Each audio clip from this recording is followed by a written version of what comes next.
नमस्कार, आपका एक बार फिर से स्वागत है मेरे चैनल में।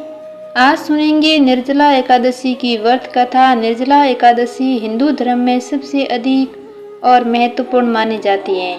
वर्ष में 24 एकादशी आती हैं, लेकिन ज्येष्ठ मास की शुक्ल पक्ष की एकादशी, जिसे हम निर्जला एकादशी भी बोलते हैं, वह बहुत ही फलदायी होती है। इस एक एकादशी को रखने से वर्ष की सारी एकादशियों का फल प्राप्त होता है। तो आइए सुनते हैं निर्जला एकादशी की व्रत कथा।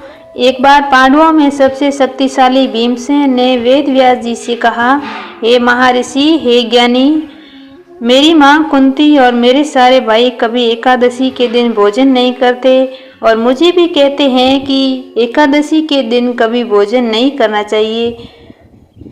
मैं तो उनसे यही कहता हूँ कि मुझे भूख बर्दाश्त नहीं होती और आप कहो तो भगवान की पूजा शक्ति से कर सकता हूँ, दान कर सकता हूँ, लेकिन भोजन के बिना मैं नहीं रह सकता, क्योंकि मेरे पेट में जब एक जठराग्नि जगती है और वो हमेशा जलती रहती है और वह भोजन के बिना शांत नहीं होती। अगर वर्ष में कोई एक व्रत है जो आप मुझे बताइए, जो मैं करके स्वर्ग की प्राप्ति कर सकूं। तब वेद व्यास जी ने कहा, वृषभ और मिथुन संक्रांति के बीच में ज्येष्ठ मास की शुक्ल पक्ष की एकादशी आती है, उसे निर्जला एकादशी भी कहते हैं। तुम उस व्रत का पालन करो।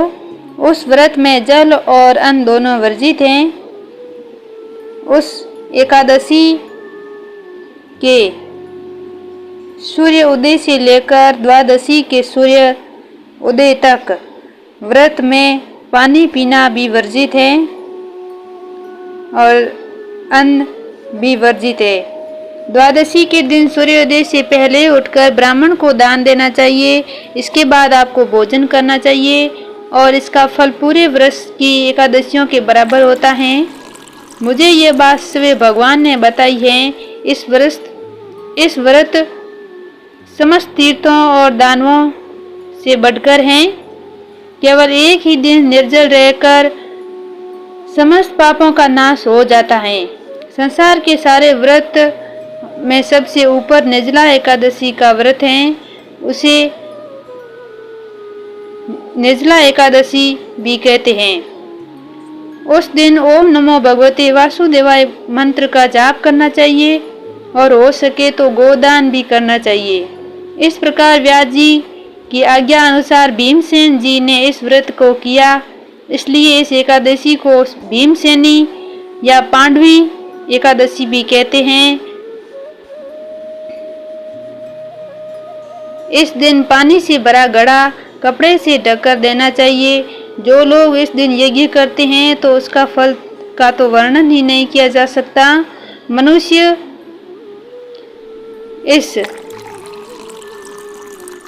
दिन अगर जल और अन्न का ग्रहण करते हैं तो वह सांडाल के समान है।